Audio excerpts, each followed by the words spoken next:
आज का हमारा जो डिस्कशन का टॉपिक है वो है क्लिनिकल नोट्स जीआईटी के।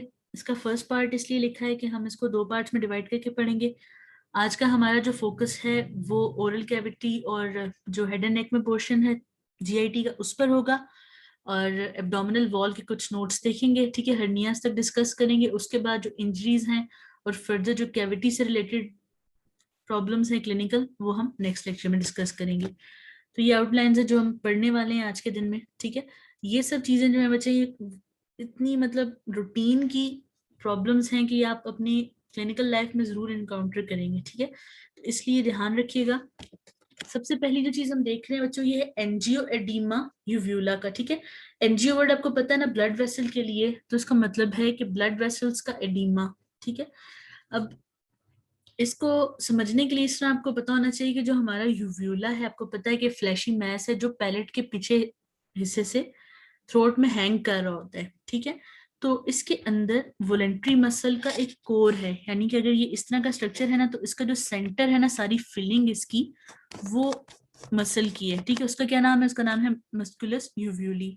ये अटैच के साथ है posterior border of hard palate के साथ। अब इस मसल के इर्द गिर्द सारा लूज कनेक्टिव टिश्यू है। अगर यहाँ पर ब्लड वेसल्स में कोई भी स्वेलिंग होती है, कोई भी रीजन जैसे एलर्जिक रिएक्शन हो जाता है, तो जितना भी फ्लूइड सारा लॉस होगा ब्लड वेसल से, वो यहाँ अकोमुलेट हो जाता है, इसलिए यहाँ पर इतनी स्वेलिंग हो जाती है। अब फीलिंग कैसे आती है? फीलिंग कैसे होता है कि जैसे गले में कोई चीज फंसी हुई है, आप उसको कह सकते हैं लंप लाइक सेंसेशन, ठीक है। लंप लाइक सेंसेशन यानी कि जैसे कि नवाला फंस जाए गले में, इस तरह का। तो ये पेशेंट्स बहुत बेचैन होते हैं, सांस लगता है जैसे ऑब्स्ट्रक्ट हो नहीं रही होती, लेकिन अब ज़ाहिर है गले में एक चीज रुकी हुई है, तो ऐसा ही फील होता है, ठीक है। इसकी क्या है, मतलब आप इसमें क्या इंटरवेंशन कर सकते हैं कि आप एंटी इन्फ्लेमेटरी देते हैं, एंटी एलर्जिक देते हैं और स्टेरॉइड की शॉट देते हैं, ठीक है बच्चों। ये लाइफ थ्रेटनिंग भी हो सकता है कि अगर ये इतना ज्यादा इनलार्ज हो जाए कि ये पूरे थ्रोट को ब्लॉक कर दे, तो फिर ये लाइफ थ्रेटनिंग हो सकता है, रिस्पिरेशन को हॉल्ट कर सकता है, ठीक है। उसके अलावा पैरोटिड ग्लैंड की इन्फेक्शन है, आपके सामने पिक्चर है। आप लोगों, बहुत लोगों को बचपन में मम्प्स हुए होंगे, ठीक है। तो वो बेसिकली मम्प्स होते क्या है, वो पैरोटिड ग्लैंड की इन्फेक्शन होती है, ठीक है। तो पैरोटिड ग्लैंड जो है वो क्या एक्यूटली इन्फ्लेम्ड हो जाता है, क्यों? बैक्टीरियल इन्फेक्शन की वजह से। और ये बैक्टीरियल इन्फेक्शन आती कहाँ से? पैरोटिड डक्ट में, माउथ से आती है। जिस तरह पैरोटिड डक्ट की ओपनिंग है ना माउथ के अंदर, उसी तरह माउथ साइड उधर से भी रिट्रोग्रेड बैक साइड भी इन्फेक्शन आ सकती है, तो ये सोर्स बनती है इन्फेक्शन की। या फिर ये भी हो सकता है कि ब्लड फ्लो से डायरेक्टली ऑर्गेनिजम्स जो है आ जाए, जैसे कि मम्स में होता है, उसमें क्या आता है, वायरसेस आते हैं ज्यादातर, ठीक है। अब दोनों केसेस में ग्लैंड स्वॉलन होता है, पेनफुल हो जाता है। वजह क्या है कि ग्लैंड के गेट बाहर कैप्सूल मौजूद है, और कैप्सूल के अंदर जब भी मौजूद ग्लैंड डिस्टेंड होगा तो वो उस पर प्रेशर डालेगा, ठीक है। अब क्योंकि कैप्सूल कहाँ से आता है? Investing layer of deep fascia से, तो ये बहुत टफ होता है और ये ग्लैंड की स्वेलिंग को रोकता है, मजीद लिमिट करने की कोशिश करता है। इस वजह से प्रेशर पड़ने की वजह से ये बहुत पेनफुल कंडीशन होती है, ठीक है। ये देखिए पैरोटिड ग्लैंड नॉर्मल और स्वोलन में देखिए साइज से कितना डिफरेंस है। आप खुद सोचें कि कैप्सूल जो डिस्टेंड होने की गुंजाइश नहीं दे रहा, उस पर कितना प्रेशर होगा इतनी इन्फ्लेमेशन का। तो क्या पिक्चर बनती है, आप इस सामने देख सकते हैं कि ये देखिए स्वेल होकर कितना, ये देखिए नॉर्मल देखें, मतलब ऐसे, और इसमें फर्क आप देख सकते हैं, ठीक। उसके बाद एक कंडीशन है जिसका नाम है फ्रेज सिंड्रोम। ये ऐसी कंडीशन है कि इसमें जब पेशेंट खाना खाता है ना, तो उसके जो पैरोटिड ग्लैंड वाला एरिया है ना स्किन का, वहां पर स्वेट के ड्रॉप्स आ जाते हैं। वजह ये होती है कि डैमेज होता है एरिक्यूलर टेम्पोरल और ग्रेट ऑरिक्यूलर नर्व्स का। अब डैमेज हो सकता है किसी भी किस्म की इंजरी में पैरोटिड ग्लैंड की। अब ये होता है कि जब ये फाइबर्स रीजनरेट हो रहे होते हैं ना, जो पैरासिम्पथेटिक फाइबर्स है ना, जिनका काम स्लाइवेशन कराना है, वो ग्रो कर कर इन दो नर्व्स के अंदर चले जाते हैं, ठीक है। अब क्या है कि जो सिंपैथेटिक अलग था, पैरासिम्पैथेटिक अलग था ना, वो सब नर्व फाइबर्स मिक्स हो जाते हैं। तो जो स्टिमुलस स्लाइवेशन के लिए जाना चाहिए ना, कि खाना खा रहे हैं आप स्लाइवेशन हो, वो चीज जो है वो स्वेटिंग के लिए भी स्टिमुलस चला जाता है। इसी वजह से खाली स्किन के इस एरिया पर जिसपे ये नर्व सप्लाई कर रही है, वहां पर स्वेटिंग आ जाती है, ठीक है। तो यानी कि सिंपल अर्थों में कि जो स्टिमुलस स्लाइवा प्रोडक्शन के लिए इंटेंडेड था, वो उसकी जगह स्वेट प्रोड्यूस करने लग जाता है। इस पिक्चर में आप देख सकते हैं पैरोटिड के, ठीक है।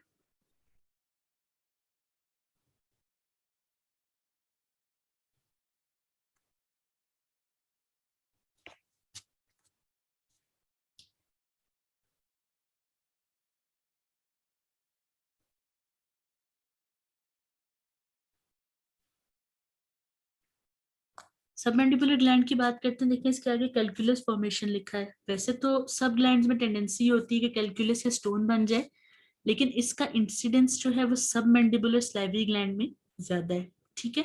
बाकी ग्लैंड्स में रेयर है, इसमें ज्यादा है। अब होता क्या है कि एक टेंस स्वेलिंग बनती है। बेसिकली जो डक्ट है ना, जिसने ड्रेन करना है, आकर वॉर्टन्स डक्ट कहते हैं, टंग के नीचे ड्रेन करती है, तो वो ब्लॉक हो जाती है। पीछे सारा स्लाइवा कॉमुलेट होता रहता है और ग्लैंड डिस्टेंड होके पेनफुल हो जाता है, ठीक है। और इसकी सबसे बड़ी मतलब आप कह लें कि आप क्या चीज इसमें पिक करेंगे कि जो स्वेलिंग है ना, वो खाने से पहले खाने के दौरान ग्रेटेस्ट होगी, और जब आप एम्प्टी स्टमक हैं ये खानों के दरमियान बिल्कुल रिड्यूस हो जाएगी, क्योंकि स्लाइवा बनना ही तब है जब आप खाना खाने लगे या आप खाना खा रहे हैं। तो उस टाइम जाहिर है प्रोडक्शन होती है, उसको रास्ता नहीं मिलता निकलने का, तो वो जमा होकर स्वेलिंग करती है। जब आप मील नहीं ले रहे, स्वेलिंग नहीं है, ठीक है। आप जब माउथ का फ्लोर एग्जामिन करेंगे तो देखेंगे कि स्लाइवा जो है वो इजेक्ट नहीं हो सक रहा प्रॉपर, ठीक है। और इवन आप स्टोन को पेल्पेट भी कर सकते हैं। कहाँ मिलेगा? फ्लोर ऑफ द माउथ में। क्वेश्चन है फ्रेज सिंड्रोम डेंजरस है? नहीं, डेंजरस नहीं है, लेकिन अनकंफर्टेबल होता है बंदा, क्योंकि जब आप खा रहे हैं और आप साथ साथ फेस से पसीना ड्रिबल कर रहा है, तो वो फिर एक मतलब डिस्कम्फर्ट की कंडीशन हो जाती है। स्टोन की कॉम्पोजिशन क्या होती है? अच्छा, जो इलेक्ट्रोलाइट्स और सब जो सब्सटेंसेस स्लाइवा के अंदर मौजूद है ना, वही सारे कॉम्पैक्ट होकर स्टोन बना देते हैं। स्टोन्स जब किसी इस तरह विस्कस में बनते हैं ना, ज्यादातर उसकी स्क्रीशन के ही कॉन्सेंट्रेट होने से बनते हैं, जैसे गॉल ब्लैडर में बन जाते हैं, जैसे यूरिनरी ब्लैडर में होता है स्टोन, वो भी ज्यादा यूरिन के अंदर जो कंटेंट्स आ रहे होते हैं उनसे होता है, ठीक है।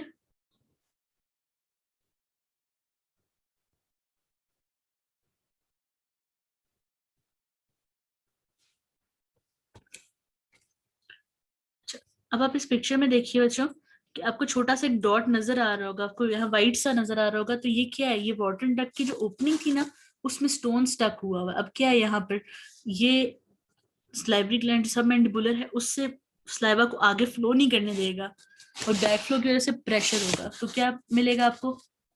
स्वॉलन माउथ, ठीक है। यहाँ देखिए सब मैंडिबुलर उसी का पार्ट है कि इसकी एक टर्म है इनलार्जमेंट, एक टर्म है स्वेलिंग, ठीक है। इनमें थोड़ा सा डिफरेंस अपने एक सेंस में रखना है कि एक इसकी अपनी प्रॉब्लम की वजह से इसका इनलार्ज होना है, और एक इसके किसी और मतलब जैसे कि आपको पता है कि लिम्फ ड्रेन होती है और इन्फेक्शंस को इंडिकेट करती है। जैसे टॉन्सिल्स के केस में जुगुलो डायगेस्ट्रिक नोड इनलार्ज हो जाते हैं, तो बेसिकली वो जुगुलो डायगेस्ट्रिक नोड का अपना मसला नहीं होता, अपनी पैथोलॉजी नहीं होती, टॉन्सिल्स की वजह से होता है। तो ये चीज यहाँ पर देखेंगे, सबमैंडिबुलर ग्लैंड्स जो हैं ये फेस की, स्कैल्प की, मैक्सिलरी साइनस की, ओरल कैविटी, इन सब की पैथोलॉजिक कंडीशन में इलाज हो सकते हैं। और मोस्ट कॉमन जो इनमें कॉज है ना बच्चों, वो एक्यूट पेनफुल इन्फेक्शन है टीथ का, ठीक है। अक्सर आपके पास पेशेंट आता है ना कि मेरे दांत में दर्द है, और कंप्लेन करेगा मेरा मुंह सूजता जाता है, तो आप देखेंगे कि तो आपको एग्जैक्ट यही रीजन आपको उसका स्वॉलन मिलेगा। तो इस केस में क्या है, ये इनलार्जमेंट है। वजह क्या है? क्योंकि ये जो बड़ा होना है ये पैथोलॉजी सबमैंडिबुलर ग्लैंड की अपनी नहीं है, तो स्वेलिंग फिर आप उसको कंसीडर कर सकते हैं, ठीक है। दोनों टर्म्स इंटरचेंजेबल हैं, लेकिन बस अब एक डिफरेंस पता होना चाहिए कि एक वजह इसकी अपनी पैथोलॉजी है, एक वजह जो स्ट्रक्चर जिनको ये ड्रेन कर रहा है उनकी पैथोलॉजी हो सकती है, ठीक है। फिर ये बहुत इंपॉर्टेंट क्लिनिकल नोट है जो आपको फोर्थ ईयर में ईएनटी तक जो है आपका साथ देगा, ठीक है। पेरिफॉर्म फोसा पहले है क्या? पेरिफॉर्म फोसा एक रिसेस या कह लें कि एक ब्रेक, एक स्पेस है, तो जो कि लैरिंक्स की इंट्रेंस के साइड पर मौजूद है। यानी कि आसान पहले एक पिक्चर ड्रॉ करूं कि अगर आप ऊपर से देख रहे हैं और ये लैरिंक्स के अंदर जाने का रास्ता है, तो उसके दोनों साइड्स पर ये स्पेस मौजूद है, ठीक है। अब यहाँ पर जब भी कोई फॉरेन बॉडी को बच्चा इनहेल कर जाता है, इवन आप एडल्ट भी खाना खाते हुए, तो इसमें टेंडेंसी है कि जो फॉरेन बॉडी है वो इन साइड्स में जाकर स्टक हो जाए। क्योंकि पता है कि आगे लैरिंग्स है, पीछे की तरफ ईसोफेगस है, और ओरोफेरिंग्स जो है मतलब उसके अंदर आपको पता है कि ऊपर नोज से रिस्पिरेटरी ट्रैक्ट भी है और वहीं से ओरल कैविटी का रास्ता भी है जो फेरिंग्स है बेसिकली आपकी। तो इस वजह से ये हो सकता है कि जो आपने फूड इनटेक किया है वो जाकर लैरिंग्स के दाएं बाएं फंस जाए। और जिस जगह पर वो ट्रैप होता है ना, वो कॉमन साइट वो रिसेस पिरिफॉर्म फोसा कहलाती है। ठीक है। खासतौर पर शार्प इंजेस्टेड बॉडीज होती है, यानी कि जैसे मछली की हड्डी या फिर इवन मतलब फिश बोन और चिकन बोन्स जो हैं वो आकर इसमें स्टक हो जाती हैं। ठीक है। अब अगर यहाँ पर फॉरेन बॉडी हो तो पेशेंट गैग करता है, उसको बाहर कर देता है, लेकिन अगर ये ज्यादा मतलब डीप चली जाए, अक्सर चुभ जाती है जाकर, तो फिर पेशेंट डॉक्टर की असिस्टेंस के बगैर जो है उसको निकाल नहीं सकता, और ये बहुत पेनफुल कंडीशन होती है। मतलब गैग आ रहा होता है, जितनी बार आप कोशिश करते हैं वोमिट की, उतनी बार ये और इरिटेट करता है, पेनफुल करता है। इस पिक्चर में देखिए, आप आइडेंटिफाई कर सकते हैं इसको कि क्या चीज स्टक है।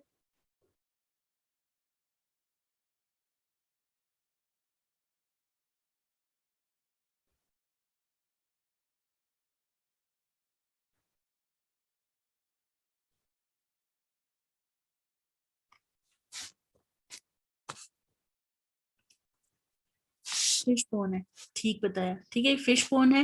ये देखेंगे, अब आप इसको सिंपल इस तरह समझेंगे, ये जो जगह ना लैरिंग्स की ओपनिंग है, क्योंकि आपको इसमें क्या नजर आ रहा है, इसमें आपको वोकल कॉर्ड्स नजर आ रहे हैं। इस साइड पर छोटी सी रिसेस दी है, किस साइड होती है किस साइड होती है, उसमें फिश बोन जाकर स्टक होती है। इसका फिर तरीका है कि इसको प्रॉपर जो है ना इंस्ट्रूमेंट डालकर निकाला जाता है। मेरे प्रैक्टिकल लाइफ में ये देखा कि जब मैं फोर्थ ईयर में थी तो हमारे पास एक चाइनीज बंदा आया था, उसके ऐसे फिश बोन स्टक हो गई थी। तो सर अब वो तो ज़ाहिर बता नहीं सकता था, ट्रांसलेटर था, तो वो उसको बताता था कि ये ऐसे मुझे बोन स्टक है। तो फिर सर ने उसका एक्सरे वगैरह करवा कर फिर उसको रिमूव किया था। ठीक है। तो ये चीज ऐसी है कि आपको मैंने बताया ना स्टार्ट में कि ये आपको कॉमन लाइफ में देखने को मिलेगा ये सब। टॉन्सिल्स और टॉन्सिलाइटिस की बात करते हैं। पैलेटाइन टॉन्सिल्स जो है ये अपना जो फुल साइज है ना, नॉर्मल साइज, वो अपनी मतलब एक एडल्टहुड तक अटेन कर लेते हैं, चाइल्डहुड तक। उसके बाद जैसे जैसे एज ज्यादा होती है, कुछ बुक्स में 12 साल लिखा है, कुछ में 16, डिफरेंट। ठीक है, आप जनरली ये समझे कि आपकी प्यूबर्टी तक जो है ना, तकरीबन अचीव करने तक ये भी साइज में बड़े होते हैं, और प्यूबर्टी के बाद ये डीजनरेट होते हैं। यही वजह है कि जब आप छोटे होते थे आपका गला ज्यादा खराब होता था, अब कंपेरेटिवली कम होता है, क्योंकि टॉन्सिल्स जो है वो ग्रेजुअली एट्रोफी होते जाती है। अब ज्यादा जो कॉमन साइट है इन्फेक्शन की वो पैलेटाइन टॉन्सिल्स हैं। ठीक है, जो कि आपके थ्रोट में होते हैं। ठीक है। और इसमें क्या करेक्टरिस्टिक सिम्टम्स होते हैं पता है, कि जब भी किसी को टॉन्सिलाइटिस है, उसके गले में दर्द है, सोर थ्रोट है, पायरेक्सिया यानी फीवर होता है उसको। अब डीप सर्वाइकल लिम्फ नोड्स जो है मैंडिबल के नीचे, जो इस जगह को ड्रेन करते थे, वो भी इनलार्ज और टेंडर हो गया। आपने देखा होगा किसी का गला खराब हो तो हमेशा से गर्दन पे बाहर हाथ लगा कर चेक कर रहे होते हैं कि कोई स्वेलिंग तो नहीं है। बेसिकली इसको डीप सर्वाइकल लिखा है, उसी का मतलब उसी में से कंसीडर होता है। इसको कहते हैं जुगुलो डाइगेस्ट्रिक नोड, जो कि टॉन्सिल को ड्रेन करता है, वो बेसिकली इनलार्ज होता है। ठीक है। तो रिकरेंट अगर किसी को टॉन्सिलाइटिस होने लग जाए तो उसको फिर टॉन्सिलेक्टमी करके बताते हैं। ये जो आपके सामने मौजूद है ना पिक्चर बच्चों, ये ग्रेड 4 टॉन्सिलाइटिस है, यानी सबसे ज्यादा टॉन्सिलाइटिस के टॉन्सिल्स इतनी बार इन्फ्लेम हुए कि अब वो सेंटर तक आ गए। इसके डिफरेंट ग्रेड्स हैं। 1 जो है वो थोड़ा सा बाहर होता है पिलर से, 2 मजीद आगे, 3 तकरीबन करीब के थोड़ा सा रास्ता, और 4 आपस में जुड़े होते हैं। इनको किसिंग टॉन्सिल्स भी कहते हैं। ठीक है। इनका हल सिर्फ ये है कि ये रिमूव कर दिए जाए। टॉन्सिलेक्टमी के बाद जो एक्सटर्नल पैलेटाइन वेन है ना, जो यहाँ मतलब मौजूद थी, आपने पढ़ा होगा कि टॉन्सिल्स के मतलब लेटरल बॉर्डर्स अब पढ़ते हैं ना टॉन्सिल्स के रिलेशंस में क्या है, तो वहां पर जो एक्सटर्नल पैलेटाइन वेन थी ना, ये ट्रबलसम होती है पोस्ट ऑपरेटिव ब्लीडिंग में ज्यादातर। यही वजह आइसक्रीम खिलाई जाती है पेशेंट को, क्योंकि वो वेजो कंस्ट्रिक्शन करे और ब्लड जो ब्लीडिंग हो रही है वो रुक जाए। ठीक है। और पैलेटाइन जो टॉन्सिल है ना, ये अर्ली चाइल्डहुड में लार्जेस्ट होता है और प्यूबर्टी के बाद एट्रोफी होता जाता है।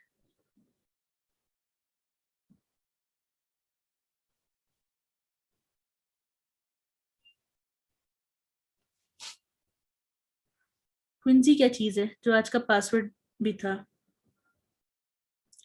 क्विंसी कहेंगे पेरीटॉन्सिलर एब्सेस। पेरी का मतलब क्या होता है, विसिनिटी में, यानी कि ये टॉन्सिल्स में नहीं है, टॉन्सिल्स के साथ जो जगह है जहां पर कनेक्टिव टिश्यू था, अगर इन्फेक्शन वहां पहुंच जाती है तो उसको पेरीटॉन्सिलर एब्सेस कहते हैं।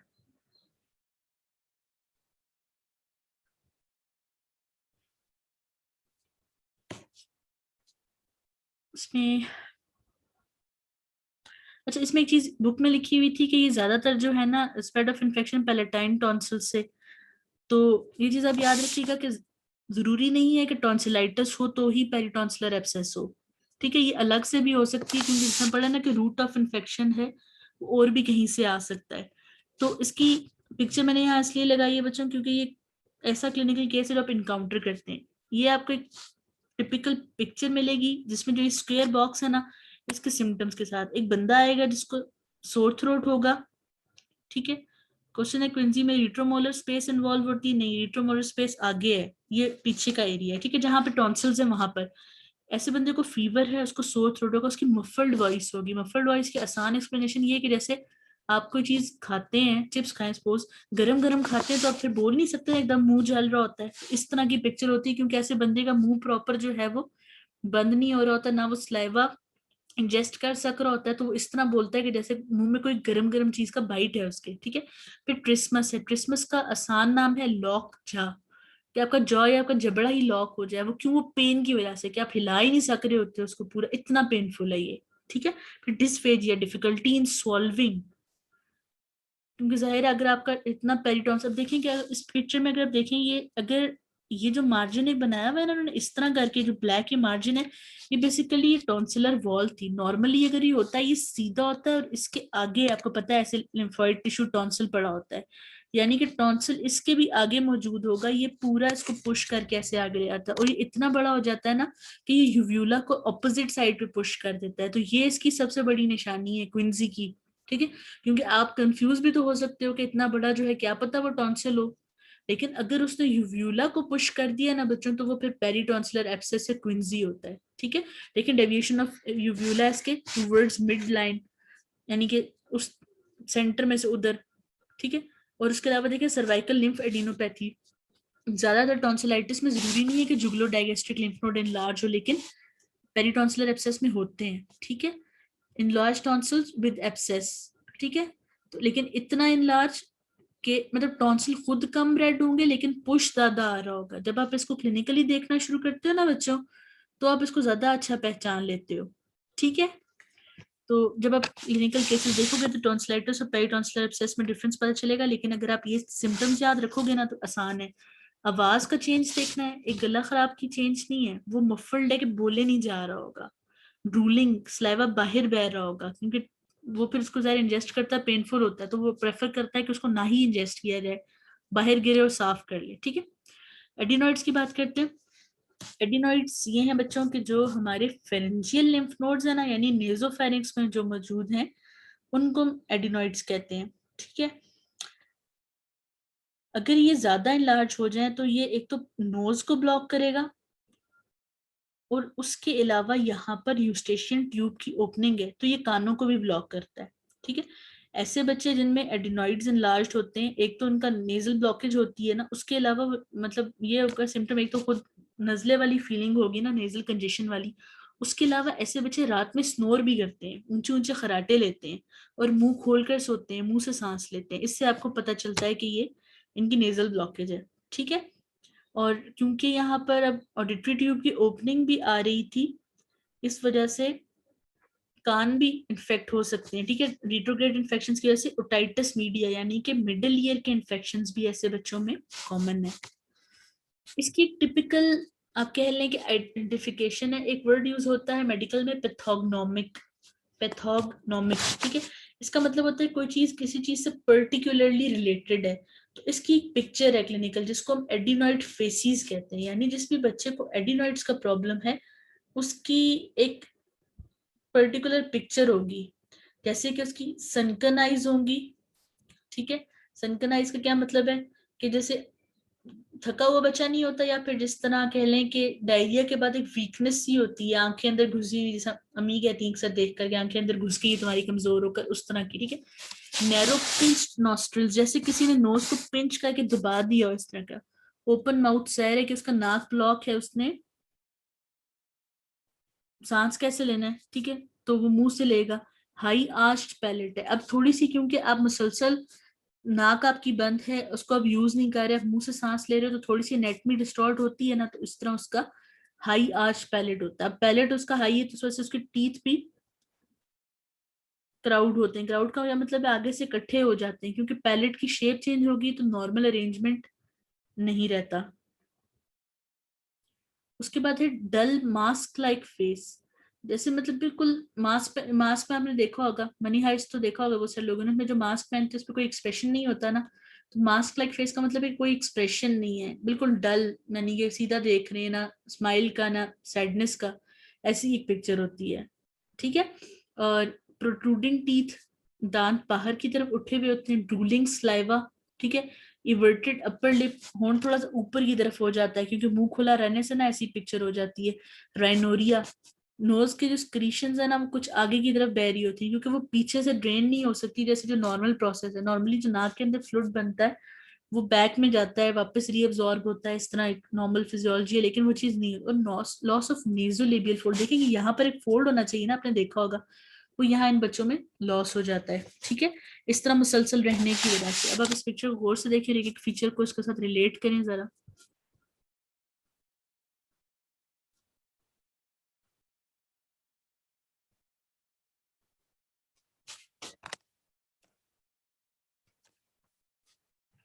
क्वेश्चन है कि सब कैरेक्टर्स डेवलप होने में तो बहुत टाइम लगता है। जी बच्चे, टाइम लगता है। ये बच्चों को जो है ना 3-4 साल की उम्र से प्रॉब्लम्स शुरू हो जाती हैं। फिर पेरेंट्स भी इस चीज को इग्नोर करते हैं, इतना कंसीडर नहीं करते इसको। तो ये करते करते डेवलप हो जाती है। और जो आपके सामने पिक्चर है ना बच्चे, ये फुल ब्लाउन है, जिसको बहुत स्वेयर मसला हो, हर बंदे को ये चीज नहीं होगी। हो सकता है इनमें से एक फीचर दो फीचर हो। ठीक है। तो इसलिए आप मतलब अगर में से अगर आप एक भी चीज देखें तो आप समझ जाएं। ठीक, हाई आर्च्ड पैलेट पूछा है, वो इस तरह के अंदर से पैलेट पैलेट हमारा अगर इस तरह की शेप है ना, इनका आर्च यानी ऊपर की तरफ उठा हुआ पैलेट होता है ज्यादा। फिर एक वर्ड है राइनोरिया का पूछा है बच्चे। जब भी मेडिकल में ये वर्ड आएगा ना, और ये इसका मतलब होता है कोई भी चीज बह रही है, फ्लो कर रही है। और राइनो वर्ड का मतलब होता है नोज, नोज से पानी बहना, या जैसा फ्लू होता है वो राइनोरिया है। ठीक है।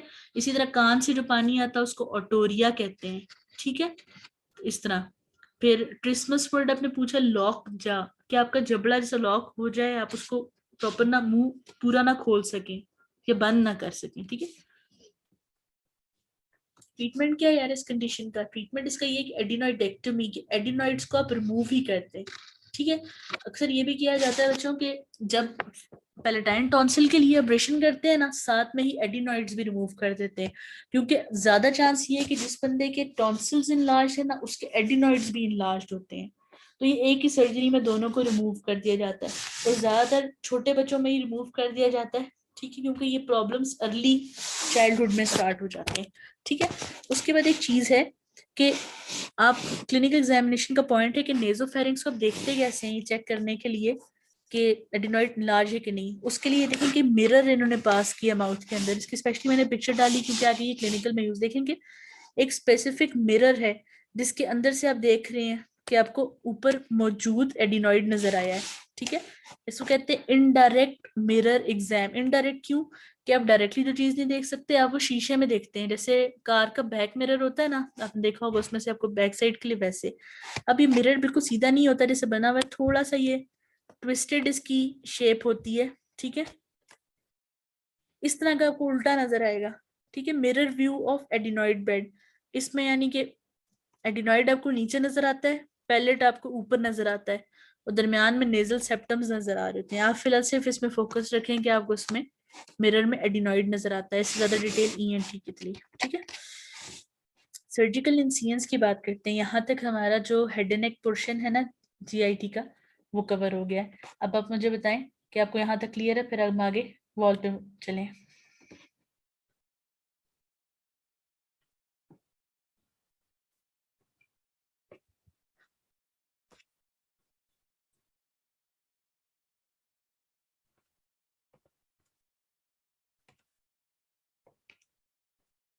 ठीक है। अब सर्जिकल इंसिजन्स की बात करते हैं एब्डोमिनल वॉल में। यहाँ पर लिखा है कि अगर पॉसिबल हो तो जितने भी सर्जिकल इंसिजन्स हैं वो लाइंस ऑफ क्लीवेज में किए जाएं। अब लाइंस ऑफ क्लीवेज क्या चीज है?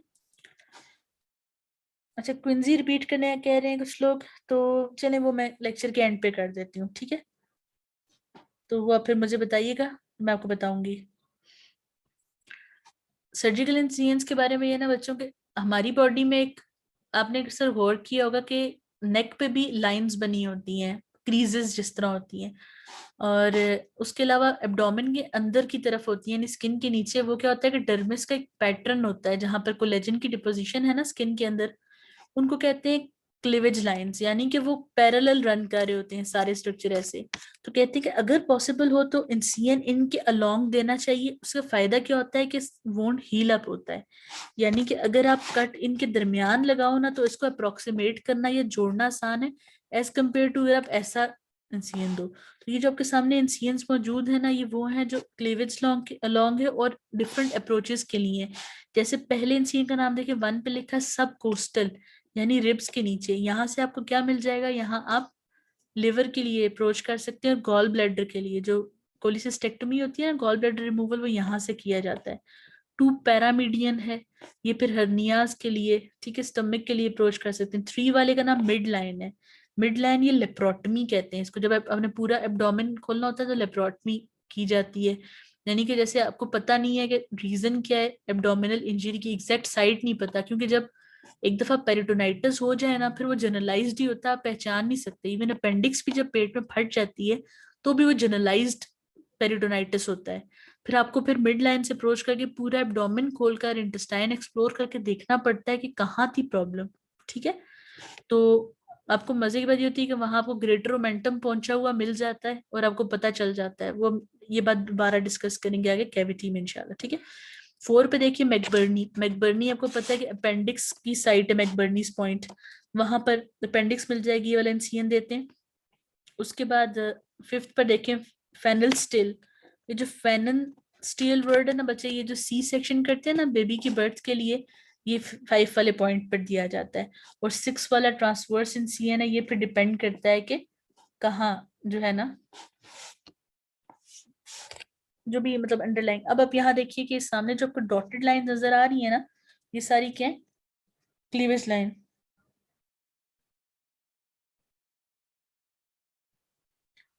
अब देखें कि पहली जो पिक्चर है उसमें एक इंसियन जो है वो एक्रॉस लगाया है क्लीवेज लाइन की, यानी कि देखेंगे कि क्लीवेज लाइन जो है वो हॉरिजेंटल जा रही थी ना, तो ये इंसियन उन्होंने वर्टिकल दिया। अब क्या नुकसान हुआ कि वूंड जो है वो थोड़ा सा खुला रह गया है, ठीक है।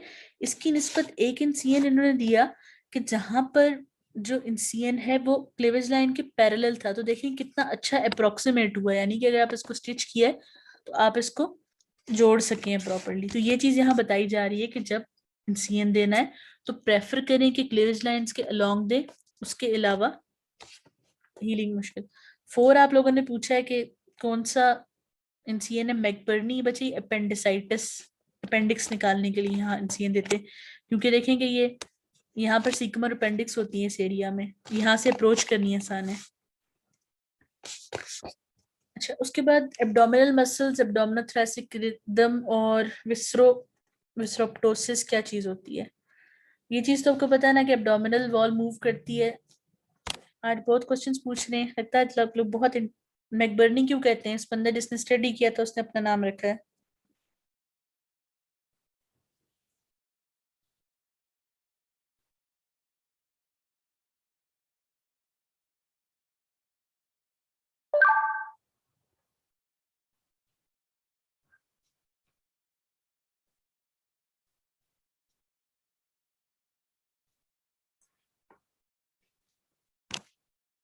अब आपको ये चीज पता है कि एब्डोमिनल मसल्स जो हैं वो कॉन्ट्रैक्ट और रिलैक्स करते हैं रिस्पायरेशन के साथ।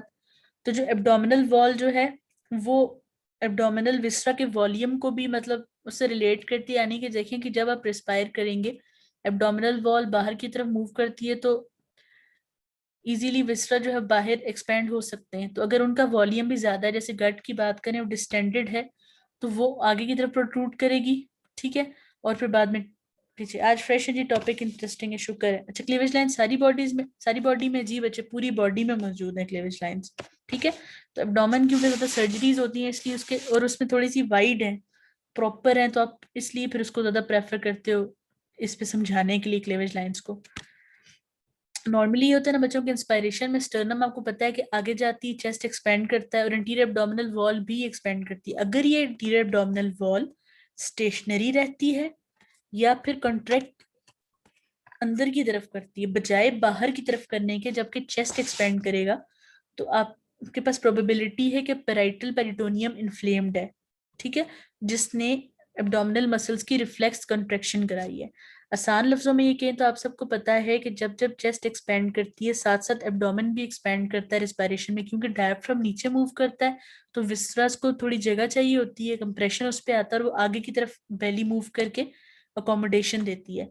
अगर ये चीज नहीं हो रही रिस्पायरेट करने पे, एब्डोमिनल वॉल जो है वो बाहर की तरफ मूव नहीं कर रही या स्टेशनरी उधर ही रुकी है या फिर अंदर की तरफ चली गई है, तो आपको ये समझ आना चाहिए कि पेराइटल पेरिटोनियम की कोई इन्फ्लेमेशन है जिसने मसल्स की मूवमेंट को रिस्ट्रिक्ट कर रखा है। इससे भी ज्यादा सिंपल ये है कि आपको जहां दर्द हो आप उस बॉडी पार्ट को हिलाना नहीं चाहते ना, जैसे पाँव में दर्द है तो आप नहीं हिलाते उसको, टांग में नहीं हिलाते। तो अगर एब्डोमेन के अंदर कोई इन्फेक्शन हो तो कैविटी जो है मतलब कोशिश करती है एब्डोमिनल वॉल के उस पोर्शन को रिस्ट्रिक्ट किया जाए मूवमेंट से। तो यही चीज यहाँ इन्होंने बताई है, ठीक है। अब ये आपके सामने एक पिक्चर है, इसमें आप एक टर्म पढ़ेंगे हमें विस्रोप्टोसिस। इससे पहले मैं आपको टोसिस वर्ड का थोड़ा सा बता दूं। टोसिस वर्ड मतलब जो है ना यहाँ प्रोट्रूडिंग के लिए भी है, और अगर ये आईलिड में यूज हो ना तो ऐसी चीज जो गिरी हुई है आगे, फॉल, ठीक है, कि जैसे कोई चीज ढलक जाती है आगे की तरफ झुक जाती है, उस सेंस में ये, ठीक है। तो जो एंटीरोलेटरल एब्डोमिनल वॉल है आपको पता है उसकी शेप किस पे डिपेंड करती है, उसके मसल्स की टोन पे। एक मिडिल एज वुमेन जिसके एब्डोमिनल मसल वीक हो या जिसकी मल्टीपल प्रेगनेंसीज हुई हो, तो उन औरतों में अक्सर ये होता है कि मसल इतने वीक हो चुके होते हैं कि वो एब्डोमिनल ऑर्गन्स को विसरप को सपोर्ट नहीं कर सकते, और जो एंटीरियर एब्डोमिनल वॉल का लोअर पार्ट है वहां से विसरा आगे की तरफ प्रोट्रूड कर जाते हैं और इस कंडीशन को हम विस्रोप्टोसिस कहते हैं। और बच्चे ये हर्निया नहीं होता। इसको मैं इसलिए बता रही हूँ दोबारा कि ये आप इसमें डिफरेंशिएट कर सकेंगे बच्चे। हर्निया वो है जो मतलब एक टिपिकल पिक्चर बनाकर आए कि वो एब्डोमिनल वॉल में से जैसे समझें कि स्पेस बनाकर प्रोट्रूड करे, लेकिन इस वाली पिक्चर में पूरे विस्रस ओवरऑल पुश करते हैं एब्डोमिनल वॉल को बाहर की तरफ। यानी किसी चीज में पाउच बनाकर बाहर निकलना हर्निया है, लेकिन वॉल को पुश कर जो यहाँ पर विसरा आए हैं तो इस कंडीशन को हमने विसरोप्टोसिस कहा है, ठीक है। उसके अलावा इस कंडीशन को अब एब्डोमिनल ट्यूमर से किसी और स्वेलिंग से कंफ्यूज नहीं करना। यहाँ पर मतलब आपको सिंपल विसराज फील होंगे, क्योंकि जब आप अपने हाथ से फील करते हैं या आप इसको प्रॉपरली इंस्पेक्ट करते हैं, खुद देखते हैं, तो आपको समझ आ जाती है कि ये विसराज का प्रोट्रूडेंस। दूसरी बात है कि हिस्ट्री भी इंपॉर्टेंट है ना। आप औरत से पूछेंगे, आपको देखने में वो लीन लग रही है, एज उसकी 40+ है, वेट उसका 40 भी नहीं है, उसकी पूछेंगे उसके 7-8 बच्चे हैं, तो आपको इससे भी अंदाजा हो जाता है, ठीक है। लेकिन जनरली विस्रोप्टोसिस हर्निया और किसी भी स्वेलिंग में आपको डिफरेंशिएट करना आना चाहिए। फिर है muscle rigidity and referred pain, ठीक है। अक्सर ये होता है कि एक क्लिनिशियन को डिफिकल्टी होती है ये पता करने में कि जो एंटीरियर एब्डोमिनल वॉल के मसल्स हैं वो रिजिड क्यों हैं, या वो खुद अपनी वॉल की वजह से रिजिड हैं, या फिर कोई अंडरलाइंग इन्फेक्शन की वजह से रिजिड हैं, या फिर पेशेंट ने वॉलंटरली कॉन्ट्रैक्ट कर लिया है। क्योंकि आपको पता है कि अच्छा क्वेश्चन है विस्टोप्टोसिस का ट्रीटमेंट क्या है। अच्छा इसमें विसरास को दोबारा अपनी जगह पर रख कर ना फिर एब्डोमिनल वॉल की स्ट्रेंथनिंग की जाती है, ठीक है।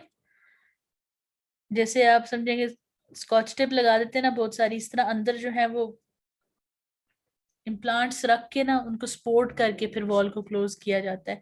ज्यादातर ये करते हैं कि बेल्ट पहनने को दे देते हैं ताकि विसरास पीछे की तरफ पुश रहे और उनका प्रेशर ना आए, ठीक है।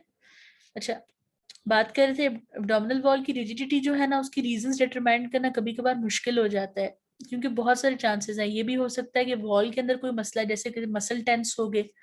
ऐसे भी हो सकता है कि अंडरलाइंग जो स्ट्रक्चर्स हैं उनमें कोई प्रॉब्लम हुआ, उस वजह से रिफ्लेक्स में एब्डोमिनल वॉल हार्ड हो गई कि आप मतलब जाहिर है आपको दर्द है आप उसको प्रेस नहीं करने दोगे।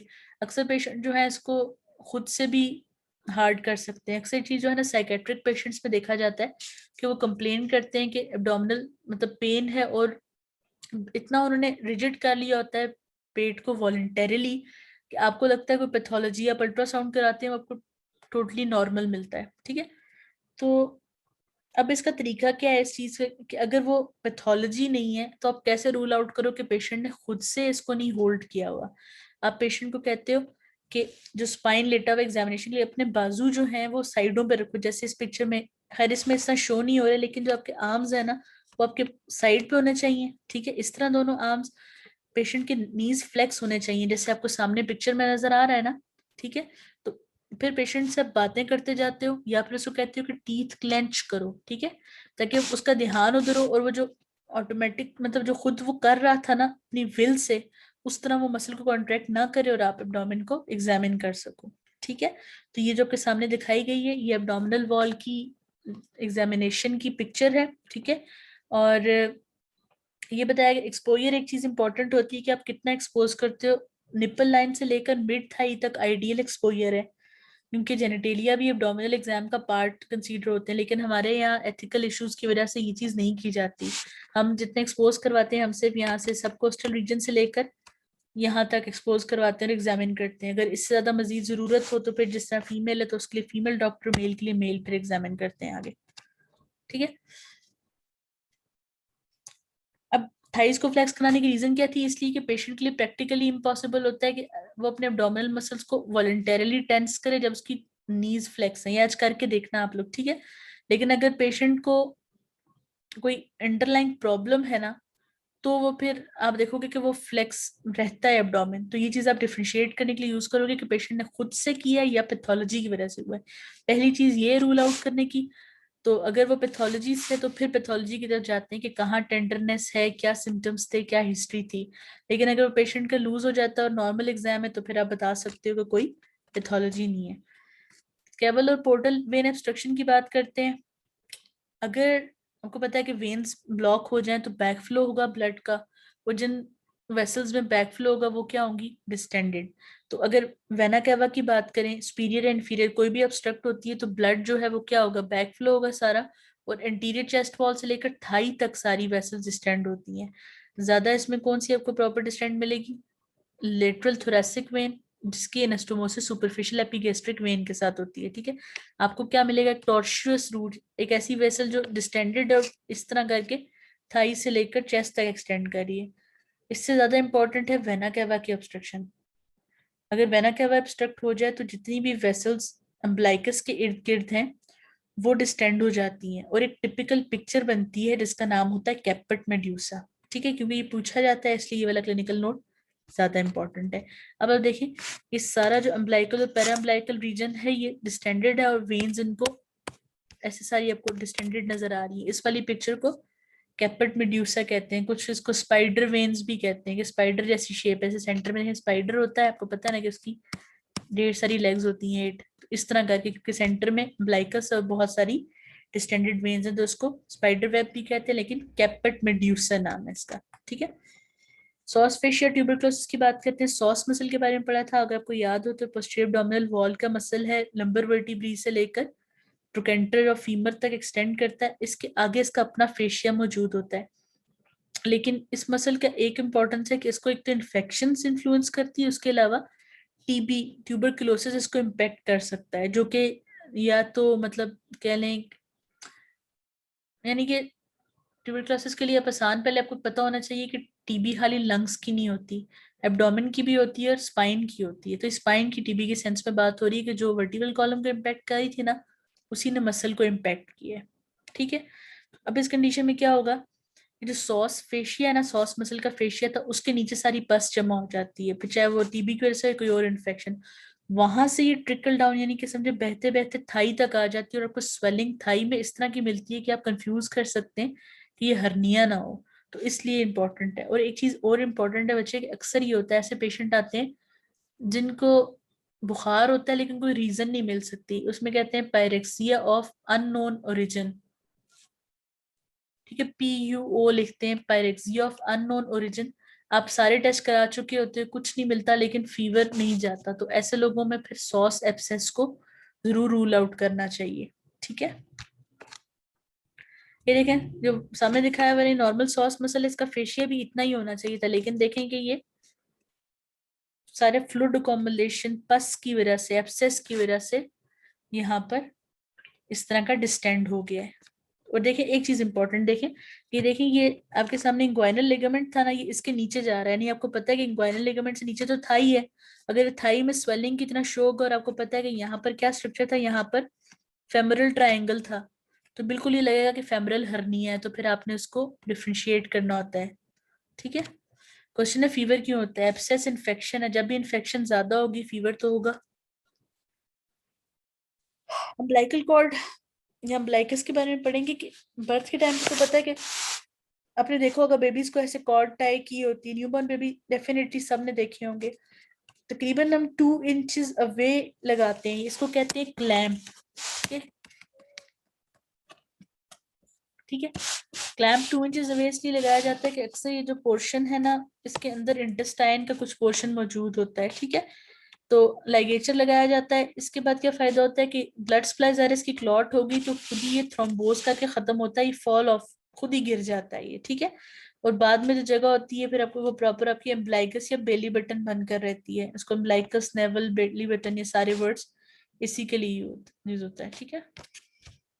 क्वेश्चन है 100 सबसेस में थाई में पेन नहीं होता? नहीं, कभी कभार पेन नहीं होता है, इतना इंटरनल वो सब हो रहा होता है, इन्फेक्शन का सोर्स क्या आपको पता नहीं चलता। अभी सबसे इम्पोर्टेंट टॉपिक है एब्डोमिनल हर्निया का। ठीक है। तो ये मतलब समझिए कि इस लेक्चर में से अगर आपको कोई एससीक्यू सीक्वेंस वाइज पूछा जाए ना कि कौन कौन से क्वेश्चन आ सकते हैं, तो फर्स्ट प्रायोरिटी जो है वो हर्निया को दी जाएगी। ठीक है। उसके बाद ईएनटी के हवाले से देखें तो ट्विंजी पूछा जा सकता है, एंजियोडीमा पूछा जा सकता है, पैरोटिड ग्लैंड की इन्फेक्शन, ये 3-4 ज्यादा इंपॉर्टेंट है तकरीबन क्लिनिकल नोट सारे इंपॉर्टेंट है। एब्डोमिनल हर्निया की बात करते हैं तो हर्निया है क्या? हर्निया एक प्रोट्रूजन है। ठीक है। प्रोट्रूजन है पार्ट ऑफ एब्डोमिनल, यानी कि आसान लफ्जों में कहें तो एब्डोमेन के जो कंटेंट्स हैं वो एब्डोमिनल वॉल में से पुश कर कर बाहर निकल आते हैं। यानी कि ये नहीं होता कि वॉल में इंसियन लग जाए उसमें से, नहीं, यानी कि पुश कर कर बाहर आ जाए, तो ये हर्निया कहलाता है। ठीक है। तो जो स्ट्रक्चर बनता है उसको हर्नियल सैक कहते हैं। सैक आपको पता है ना कि बोरी टाइप चीज को कहते हैं। ठीक है। अब 3 पार्ट से जो भी हर्निया है, एक सैक है जो खुद मतलब ये जो बाहर प्रोट्रूड किया हुआ है, फिर इसके कंटेंट्स हैं कि इसके अंदर मौजूद क्या है, क्या चीज बाहर आई थी, और कवरिंग है, जिस चीज में से बाहर आएगी ऑब्वियसली उसकी कवरिंग होगी। ठीक है। सैक क्या चीज है? एक पाउच या डाइवर्टिक्यूलम है पेरिटोनियम का, जिसकी नेक है और बॉडी है। जो चीज इस तरह प्रोट्रूड करके आई है उसकी यहाँ पर नेक होगी और उसकी बॉडी होगी। ठीक। जिस जो चीज इसके अंदर से बाहर आई है वो क्या होगा? वो इसका कंटेंट होगा। और जिस चीज को पुश कर कर बाहर आई है, जो बाहर की तरफ ज़ाहिर मौजूद है, वो कवरिंग ऑफ सैक कहलाती है। ठीक है। तो अब ये जो कंटेंट्स हैं, एक छोटा सा ओमेंटम के पीस से लेकर पूरी की पूरी किडनी तक हर्निएट हो सकती है। अब यहाँ पर फिर बात आएगी, विस्ट्रोप्टोसिस की बात नहीं करनी। विस्ट्रोप्टोसिस जो है ना वो एक अलग चीज है, वो पूरे के पूरे विसरा यानी पूरे एब्डोमेन के समझे स्ट्रक्चर जो है वो पुश करके बाहर आ गया, सारी चीजें फ्लो करके। हर्निया में कोई एक पार्ट जो है वो वॉल को पुश करके आता है, और इसमें देखिए पाउच बनता है। डिस्टोप्टोसिस में पाउच कोई नहीं बना था, वहां बस पूरी एब्डोमिनल वॉल ऐसे आगे की तरफ पुश हुई थी। ठीक है। ये आपके सामने सारे कॉमन हर्नियाज की पिक्चर मौजूद है। आप देखेंगे टाइप्स कौन सी, इंग्वाइनल है, डायरेक्ट या इनडायरेक्ट, फेमरल हर्निया है, एम्ब्लाइकल है। ठीक है। एम्ब्लाइकल कंजेनिटल या एक्वायर्ड दोनों हो सकता है, बर्थ से प्रेजेंट होता है, बाद में भी आ जाता है। फिर एपीगैस्ट्रिक है। फिर एक चीज इसमें कि सेपरेशन ऑफ द रेक्टा एब्डोमिनस, आपको पता है ना कि रेक्टस मसल किस तरह होता है, सेंटर में सारा इकट्ठा हुआ होता है, इस तरह स्प्लिट ये था, इसके सेंटर में से सेपरेट हो सकता है। फिर इंसीजनल हर्निया, इंसीजनल यानी कट में से, जो आपने सर्जरी के लिए कट दिया था उसमें से बाद में बाहर प्रोट्रूड कर जाए इस तरह। ठीक है। फिर लीनियस सेमिल्यूनैरिस का हर्निया, जो रेक्टस शीथ के साइड पे लाइन थी उसमें से अगर निकला है उसको स्पाइगेलियन कहते हैं। ठीक है। फिर लंबर या पेटेड ट्रायंगल का हर्निया इंटरनल है। इसके अलावा रिक्टर्स और कुछ टाइप्स भी हैं, वो सर्जरी में पढ़ी जाती हैं, लेकिन क्योंकि बुक में इतनी डिस्कस थी तो प्रेफर करूंगी कि ये सब डिस्कस करें, अगर आपको यही अच्छा आ जाए। और इनमें से भी अगर आपको ये 3 टाइप ज्यादा अच्छी आ जाए तो आपके सीक्यूज से कवर हो सकते हैं। आप पिक्चर में देखेंगे एपिगेस्ट्रिक रीजन वाला है एपिगेस्ट्रिक हर्निया, इंसीजनल जहां आपने इंसीजन दी इन्होंने एक साइड पर बता दिया है। ठीक है। अम्ब्लाइकस कौन सा, नेवल से या जो बेली बटन से आया। Direct inguinal hernia inguinal region में, फिर एक इनडायरेक्ट है, ये क्या है डिटेल से देखते हैं। फिर फेमरल देखें, यहाँ देखें, ये देखें थाई यहाँ से स्टार्ट हो रही थी ना, ये इंग्वाइनल रीजन है, तो इसके नीचे फेमरल हर्निया। अब देखें 100 सबसेस भी तकरीबन यही आ रही थी, इसलिए कहा था कि इसको डिफरेंशिएट करना है। पहले बात करते हैं इनडायरेक्ट इंग्वाइनल हर्निया की। इनडायरेक्ट इंग्वाइनल हर्निया जो है वो सबसे कॉमन फॉर्म है हर्निया की, और ये कंजेनिटल इन ओरिजिन होता है, यानी कि पैदाइश से मौजूद होता है। हर्नियल सैक होता क्या है, इसमें जो प्रोसेसेस वेजिनैलिस है ना, उसके रिमेन्स होते हैं। अब प्रोसेसेस वेजिनैलिस क्या चीज है, आप लोगों ने अभी वैसे ईएमआर पढ़ा नहीं है तो थोड़ी मुश्किल होगी, लेकिन जो मेल में टेस्टिस होती है ना, वो एब्डोमेन में डेवलप होती हैं और सुपरफिशियल इंग्वाइनल रिंग से निकल कर स्क्रोटम में आ जाती हैं। यानी कि एब्डोमेन में थी, वहां से डीप इंग्वाइनल रिंग में गई, पूरी इंग्वाइनल कैनाल से गुजरी, सुपरफिशियल इंग्वाइनल कैनाल से निकल कर वो स्क्रोटम में आ जाती हैं। आगे पिक्चर्स हैं, मैं आपको बताऊंगी, ठीक है। तो ये सारा रास्ता होता है, और ये सारा रास्ता जिस पाउच में मतलब कैरी हो रहा होता है ना एब्डोमेन से, रिंग से निकल कर एक स्ट्रक्चर है जिसके अंदर गुजर कर टेस्टिस आती है, उसको हम प्रोसेसस वेजिनैलिस कहते हैं, ठीक है। बाद में ये ऑब्लिटरेट हो जाता है, रिंग्स तो रह जाते हैं, कैनाल तो रह जाती है, लेकिन ये रास्ता, ये कैविटी कनेक्शन बंद हो जाता है। जिन बच्चों में ये परसिस्ट करेगा वहां पर हर्निया होते हैं, ठीक है। अब जहां तक ये बाकी बचा है वहां तक हर्नियाज है। अगर ये मतलब प्रॉपर स्क्रोटम तक गया हुआ है तो फुल है, अगर ये कनाल के मिड में रुक गया तो वहां तक इनकम्प्लीट कहलाएगा। कुछ फिर सिर्फ डीप रिंग तक होते हैं, ठीक है। जो इनडायरेक्ट इंग्वाइनल हर्निया है वो मेल्स में ज्यादा कॉमन है। वजह क्या है कि टेस्टिस, फीमेल्स में ये होता है कि फीमेल्स में सिर्फ जो स्पोर्ट है ना यूट्रस की या ओवरी की, वो जाकर अटैच होती है उस रीजन तक, क्योंकि जाहिर उनकी जेनिटेलिया डिफरेंट होते हैं, तो उनके जो स्ट्रक्चर गुजरने वाले हैं ना इंग्वाइनल कैनाल में से, वो कम होते हैं। ये हम डिटेल से बाद में रिप्रोडक्टिव जो इसमें मॉड्यूल है उसमें पढ़ेंगे। समझने के लिए ये है कि मेल्स में टेस्टिस पास करती हैं, इस वजह से मतलब एक बड़ा स्ट्रक्चर पास करता है, इसलिए एरर की गुंजाइश भी ज्यादा है। इसी वजह से इंडायरेक्ट इंग्वाइनल हर्निया मेल्स में ज्यादा होता है, क्योंकि इनका प्रोसेस वजिनैलिस इंटैक्ट रहने का चांस ज्यादा है, फीमेल में चांस कम है, ठीक है। और ये भी बात है कि राइट साइड पर ज्यादा मसला होता है लेफ्ट की निस्बत, क्योंकि जो प्रोसेस वजिनैलिस की बात कर रहे हैं ना, वो राइट में बाद में ऑब्लिटरेट होता है, ठीक है, इस वजह से। अब आप इस पिक्चर में देखें कि नॉर्मल देखें कि ये रास्ता बंद हो गया था, कनेक्शन कोई रहा नहीं था एब्डोमिनल कैविटी के साथ, तो इंटेस्टाइन एब्डोमेन में रहेगी और टेस्टिस जो है वो स्क्रोटम में मौजूद है। लेकिन इंग्वाइनल हर्निया देखें कि यहाँ से पहले इसको देखिए कि कनाल से होकर नीचे आ रहा है, जितना आधे रास्ते तक है तो ये इनकम्प्लीट हर्निया था। और अगर पूरा ये रास्ता मौजूद है ना, जिससे एम्ब्रियोनिक लाइफ में टेस्टिस डिसेंड की थी, तो बाद में इसी में से इंटेस्टाइन भी गुजर सकती है। तो ये सब हर्नियाज हैं, ठीक है। अच्छा, इनडायरेक्ट, अच्छा क्वेश्चन है कि इसको इनडायरेक्ट क्यों कहते हैं। इनडायरेक्ट इसलिए कहते हैं कि आते ही स्क्रोटम में, लेकिन इनडायरेक्टली क्योंकि कैनाल से होकर आते हैं। यानी कि जैसे कि स्क्रोटम आपको पता है कि मिड लाइन में मौजूद है, लेकिन ये यहाँ से साइड से होकर पूरी कैनाल में से गुजर कर आते हैं, इसलिए इनको इनडायरेक्ट कहते हैं। और एक वजह इनडायरेक्ट कहने की कि कोई एक इसकी इंग्वाइनल में टाइप डायरेक्ट हर्निया है। डायरेक्टली एब्डोमिनल वॉल में से प्रोट्रूजन होती है, इनडायरेक्ट पूरी कैनाल में से गुजर कर वॉल में से प्रोट्रूजन होती है। तो इस वजह से इनडायरेक्ट और डायरेक्ट कहा गया ताकि इनको डिफ्रेंशिएट किया जा सके। होना दोनों ने इंग्वाइनल रीजन में, डायरेक्ट वाला डायरेक्ट एब्डोमिनल वॉल में से प्रोट्रूड करेगा, इनडायरेक्ट वाला जो है वो कनाल में से गुजर कर आ रहा था, ठीक है। पिक्चर्स हैं आगे, मैं आपको क्लियर करती हूँ। ये इसकी समरी है सारी, ठीक है। वैसे अगर ये हर्नियाज ये सब चीजें अब क्लिनिकली अलग तरीके से पढ़ो तो ज्यादा अच्छे समझ आती है सर्जरी से, लेकिन मैंने बुक से कॉपी करना इसलिए प्रेफर किया है क्योंकि फिर बुक की टर्मिनोलॉजी समझना मुश्किल हो जाता है। अब इनडायरेक्ट इंग्वाइनल हर्निया की समरी ये है कि ये प्रोसेसिस वेजिनैलिस का रिमेन है, इस वजह से कॉन्जेनिटल होता है, ठीक है। प्रोसेसिस वेजिनैलिस सिर्फ इतना याद रखें कि पेट्रोनियम की एक आउट पाउचिंग थी, जो कि दोनों रिंग्स डीप और सुपरफिशियल में से गुजर कर स्क्रोटम में टेस्टिस को छोड़ने जाती है, लाइक, ठीक है। तो बाद में इसको डिटेल से देखेंगे। ये डायरेक्ट इंग्वाइनल हर्निया से ज्यादा कॉमन है, मेल्स में ज्यादा कॉमन है, राइट साइड पर ज्यादा कॉमन है, बच्चों में और बड़ों में ज्यादा कॉमन है, ठीक है। क्योंकि उस टाइम आपको पता है कि उन्हीं में चांस है प्रोसेस वेजिनालिस के रिमेन्स पाए जाने का, डिस्कवर जल्दी हो जाता है, इसलिए कहा जाता है कि बच्चों में एडल्ट्स में कॉमन है, ठीक है। हर्नियल सैक जो है इंग्वाइनल कैनाल में कैसे इंटर होता है, थ्रू डीप इंग्वाइनल रिंग, ठीक है, lateral to inferior epigastric vessels. अब ये चीज इंपॉर्टेंट है क्योंकि ये दो पॉइंट है जो डिफरेंशिएट करेंगे, आगे मैं आपको पिक्चर में बताऊंगी, ठीक है।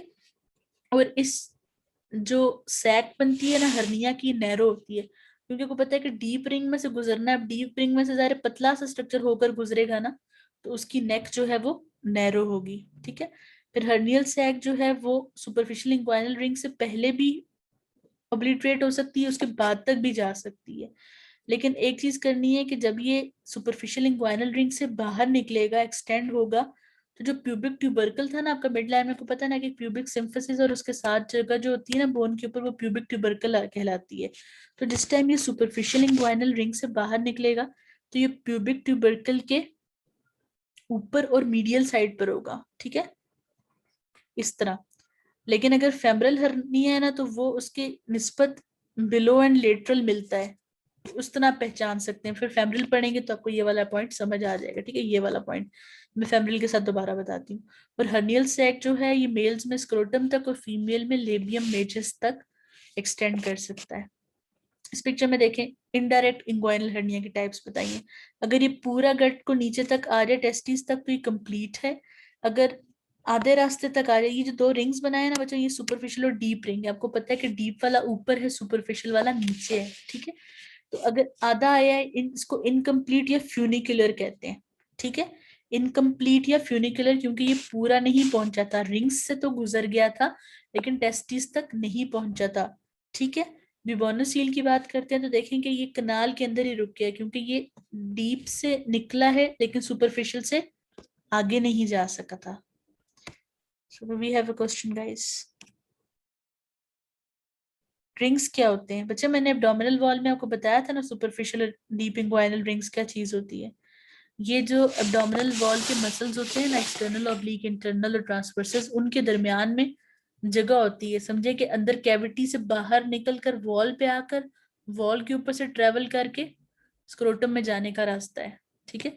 कोशिश कीजिए कि जो लेक्चर जिस सीक्वेंस में होते हैं उसको पढ़ लिया करें, हर चीज दूसरी चीज से रिलेट हो रही होती है। डायरेक्ट इंग्वाइनल हर्निया जो है वो जितने इंग्वाइनल हर्नियाज उनका सिर्फ 15% होता है, नहीं 85% चांस किसका? इनडायरेक्ट का। अब डायरेक्ट क्यों कहा है? क्योंकि जो सैक हर्निया का वो डायरेक्टली बल्ज करता है, बाहर निकलता है posterior wall of inguinal canal से, ठीक है। और एक चीज देखिए, medial to inferior epigastric vessels, यानी कि ये अगर आपके पास इंग्वाइनल कैनाल थी, ठीक है, और इधर से गुजर रही है, इसके पीछे से गुजरती है इंफीरियर एपिगैस्ट्रिक वेसल्स, अगर आपको इसके रिलेशंस याद हो तो, ठीक है। अब जो डायरेक्ट इंग्वाइनल हर्निया है ना, वो जब भी वॉल से निकलेगा ना वो इन एपिगैस्ट्रिक वेसल्स के मीडियली होगा, ठीक है। ज्यादा चांस ये है कि कैनाल के अंदर से भी आ सकता है और लेकिन मीडियली आता है। इसकी निस्बत जब भी कभी इंग्वाइनल इनडायरेक्ट इंग्वाइनल हर्निया होगा ना बच्चों, वो इन एपिगैस्ट्रिक वेसल्स के लेटरली मिलता है, यानी क्योंकि उसने कैनाल में से गुजर के आना होता है तो वो कैनाल के किसी पहले पोर्शन पे बल्ज कर देता है। अब इसकी रीजन क्यों से ज्यादा ये कि ये जो हो रहा है आपने इसको याद रखना है कि इंसिडेंस ज्यादा है ना पहचानने के लिए, होने को इसमें डिफरेंट ऑल्ट्रेशन भी मिल सकती है लेकिन लोकेशन की वजह से कॉमनली ये देखा गया है कि जो डायरेक्ट इंग्वाइनल हर्निया है ना वो इन वेसल्स के मीडियली मिलता है ज्यादातर, ठीक है। जबकि जो इनडायरेक्ट है ना वो इन वाली वेसल्स से लेटरली मिलता है, ठीक है। क्वेश्चन है कि फीमेल्स में यूरिनेशन इम्पैक्ट होती है इनडायरेक्ट इंग्वाइनल हर्निया से? यूरिनेशन नहीं इम्पैक्ट होती, बस प्रेशर रहता है, क्योंकि जब भी विस्कस कोई भी हर्निएट करके नीचे आएगा वो एक मुसलसल प्रेशर डालेगा, यूरिनेशन को नहीं मुतासर करता क्योंकि यूरिनरी सिस्टम अलग है। लेकिन जनरली एक मतलब रीजन में डिस्कम्फर्ट रहता है प्रेशर की वजह से। अब ये जो हर्निया है ना, ये जनरलाइज बल्ज होता है, इस वजह से इसमें प्रॉपर वो सैक वाली बात नहीं होती, यानी कि जैसा होता है ना कि इनडायरेक्ट में था कि इस तरह बल्ज बनकर बाहर आ रहा है, इसमें एक प्रोट्रूजन टाइप होती है। इस वजह से जो सैक बनती है ना उसकी नेक वाइड होती है, समझ के? एक चीज जो थोड़े से स्ट्रक्चर में से ज्यादा पुश कर बाहर आ रही है वो ज्यादा से ज्यादा मतलब जैसे इतना ही बल्ज बना सकती है ना ज्यादा से ज्यादा, तो उसकी नेक इस वजह से नैरो होती है जैसे कि इनडायरेक्ट में। लेकिन अगर एक चीज से वॉल को पुश करके आगे आ रही है तो उसकी नेक वाइड है क्योंकि उसने प्रॉपर बल्ज नहीं बनाना, ठीक है। डायरेक्ट इंग्वाइनल हर्नियाज वुमेन में कम होते हैं लेकिन होते बायलेटरल है, ठीक है। इंग्वाइनल रीजन ज्यादातर मेल्स का वीक होता है क्योंकि मैंने बताया कि इंग्वाइनल कैनाल में से टेस्टिस गुजरती हैं तो वो उसकी थोड़ी सी वीकनेस होती है इस वजह से। ज्यादातर ये क्या, बूढ़े लोगों की बीमारी ज्यादातर ओल्ड एज में मेन को होती है, ठीक है। इसकी क्या समरी है? कॉमन है ओल्ड मैन में और ये एमसीक्यू पॉइंट है, ठीक है। जिनके वीक एब्डोमिनल मसल्स होंगे वुमेन में रेयर है। पूरा सैक जो है वो इंग्वाइनल कैनाल वाले रीजन से बल्ज करता है और उसकी नेक वाइड होती है। अब इंग्वाइनल हर्निया को फेमरल हर्निया से किस तरह डिस्टिंग्विश करते हैं कि जो सैक है ना वो सुपरफिशियल इंग्वाइनल रिंग से जब निकलता है तो अबव और मीडियल टू प्यूबिक ट्यूबरकल होता है, जबकि जो फेमरल हर्निया है वो below and lateral to tubercle है। फेमरल पढ़कर ये चीज दोबारा बताऊंगी, ठीक है। इस पिक्चर में देखें डायरेक्ट और इनडायरेक्ट डिफरेंस के। डायरेक्ट को अभी हम देख रहे हैं, देखें कि ये डीप रिंग है और सुपरफिशियल रिंग है। इसको तो पहचान लेंगे ना, ये क्या चीज है, ये प्यूबिक सिम्फिसिस है और ये ऊपर एंटीरियर सुपीरियर आइलिक स्पाइन है, यानी ये वो स्ट्रक्चर्स हैं जिनके दरमियान इंग्वाइनल कैनाल एक्सटेंड करती है। अब इसमें जहाँ डीप रिंग बन रहा है सुपरफिशियल रिंग बन रहा है। अब देखें कि डायरेक्ट जो इंग्वाइनल हर्निया है वो पुश कर कर सुपरफिशियल रिंग से निकला है, लेकिन वो इसको इनडायरेक्ट यहाँ क्यों नहीं कहा, क्योंकि ये दोनों रिंग्स में से यहां से निकल कर नहीं आ रहा था। इसकी निस्बत आप इनडायरेक्ट को देखें तो ये रिंग्स में से गुजरा है, इनडायरेक्टली आया है, ठीक है। डायरेक्ट वाला भी पुश कर कर रिंग में से बाहर निकल सकता है कि पाउच पूरा बनकर यहाँ से बाहर निकल जाए, ठीक है। समझ आ रही है इस चीज की, आसान है ये बहुत। फेमरल शीथ वैसे हम पढ़ चुके हैं फर्स्ट ईयर में, थोड़ी सी रिवीजन इसलिए कि क्योंकि फेमरल हर्निया तब समझ आएगा जब शीथ का पता होगा। फेमरल शीथ की बात की थी कि ये एक फेशियल इन्वेलप है जो कि एब्डोमिनल वॉल से शुरू हो रही थी, थाई तक एक्सटेंड करती, फेमरल वेसल्स को रैप करती है। कहाँ तक जाती है, इंग्वाइनल लिगामेंट के 1 इंच नीचे तक। इसके अंदर फेमरल आर्टरी है, ठीक है, इसके अंदर फेमरल वेन है, इसके अंदर लिम्फ वेसल्स है। फेमरल नर्व इसके अंदर नहीं रैप होती, ठीक है। और जो फेमरल कैनाल है जिसके अंदर लिम्फेटिक्स होते हैं वो मीडियल पार्ट में है, ठीक है। और एक हमने बात पढ़ी थी कि जहां पर लिम्फेटिक्स है ना वहां ऊपर एक ओपनिंग बनी हुई है प्रॉपर, इसको फेमरल रिंग कहते हैं, ठीक। और उसके बाद फेमरल सेप्टम में एक स्ट्रक्चर है जो कि इसी रिंग को क्लोज करने के लिए, आगे मैं आपको पिक्चर में सब चीजें रिकॉल करवाती हूँ। ये सामने देखने को पता है कि ये जो सारा स्ट्रक्चर है, जो ये क्या है, ये फेमरल शीथ है। अब इसमें कंपार्टमेंट बने हुए, एक लेटरल कंपार्टमेंट है जिसके अंदर रेड कलर का स्ट्रक्चर फेमरल आर्टरी है, एक मिडिल कंपार्टमेंट है जिसके अंदर फेमरल वेन है, और एक मीडियल कंपार्टमेंट है जिसके अंदर लिम्फेटिक्स हैं, ठीक है। तो अब देखेंगे ये किस तरह लिम्फेटिक्स वाला पोर्शन जो है वो प्रॉपर एक रैप करके कैनाल के जैसा बना हुआ है, तो उसको इन्होंने फेमरल कैनाल कहा है।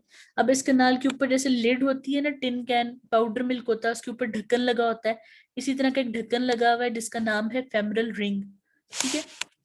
तो इसी तरह उसमें एक चीज है जिसका नाम है, इन्होंने कहा है फेमरल सेप्टम है, ठीक है। किधर क्या आपकी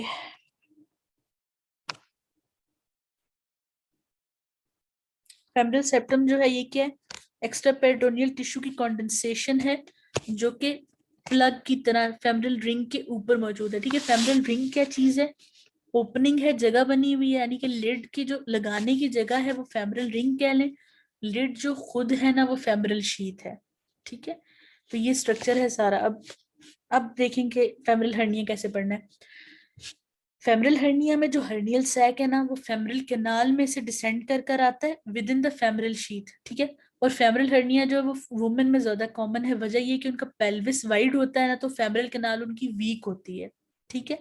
हर्नियल सैक जो है वो फेमरल कैनाल से गुजरता है और फेमरल सेप्टम को पुश करता है आगे की तरफ। अब जब उस कनाल के लोअर एंड से निकलता है तो वहां नीचे आकर स्वेलिंग करता है, यानी कि एक हर्निया जो है इस पूरे स्ट्रक्चर में से, कलर चेंज करके आपको मैं बताती हूँ, इस पूरे स्ट्रक्चर में से पुश कर कर निकला है, यहाँ से बाहर निकल आया है, ठीक है। तो वो बल्ज आपको कहाँ मिलेगा, थाई में डीप साइड पर मिलेगा, ठीक है।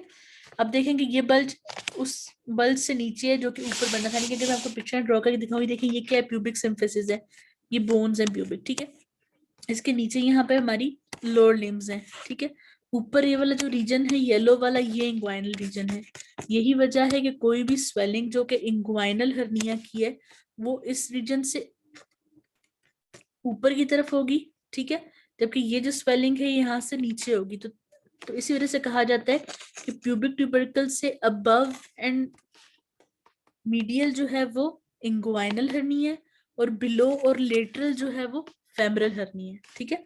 इस चीज का क्लियर हो गया ना, आगे पिक्चर में दोबारा बताती हूँ। जो इस सैक की नेक होगी ना हमेशा वो below and lateral to pubic tubercle होगी, इंग्वाइनल हर्निया से डिफरेंस करने का पॉइंट है।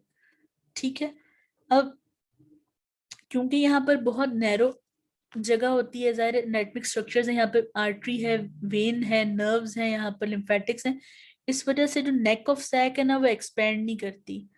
और अगर कोई भी एब्डोमिनल विस्कस इसमें से पूरा गुजर जाए प्रेशर की वजह से, उसको वापस ले जाना इम्पॉसिबल होता है विदाउट सर्जिकल इंटरवेंशन।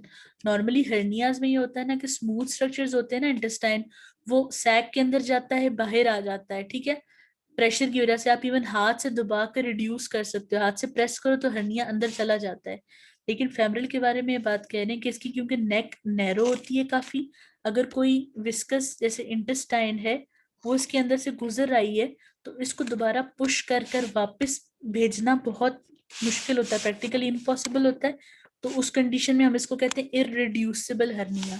तो रिड्यूसिबल इररिड्यूसिबल यही फर्क है, रिड्यूसिबल कि जिसको आप दबाएं तो वो नॉर्मल हो जाए, वापस चला जाए विस्कस पीछे की तरफ, लेकिन इरिड्यूसिबल इसमें विस्कस वापस नहीं जाता। ठीक है, उसके अलावा एक चीज ये है कि अगर पेशेंट स्ट्रेन करे यानी जोर लगाए या खांसी करे तो, और प्रेशर से विस्कस कोई इस रिंग के अंदर चला जाए तो ब्लड वेसल्स भी कंप्रेस हो सकती हैं, क्योंकि उस जगह पर आपको पता है कि नैरो सी जगह है जहां पर ब्लड वेसल्स मौजूद है और विस्कस इतने प्रेशर से आ गया कि वो सैक के अंदर घुस चुका है, तो वो ब्लड वेसल्स पे प्रेशर जरूर जाता है और ब्लड सप्लाई कॉम्प्रोमाइज हो सकती है। इस कंडीशन को कहते हैं हम स्ट्रेंगुलेटेड हर्निया। स्ट्रेंगुलेट वर्ड आपको पता है गला दबाने के लिए भी यूज होता है, स्ट्रेंगुलेशन। ठीक है, तो जब एक हर्निया ने ब्लड वेसल को इतना प्रेस कर दिया कि ब्लड सप्लाई इंपैक्ट होने लगी, तो उस टाइम हर्निया की अपनी भी ब्लड सप्लाई इंपैक्ट हो जाती है, क्योंकि जाहिर नैरो जगह में से गुजरा होता है विस्कस, प्रेशर पड़ने की वजह से खुद भी वेसल्स ब्लॉक हो जाती हैं।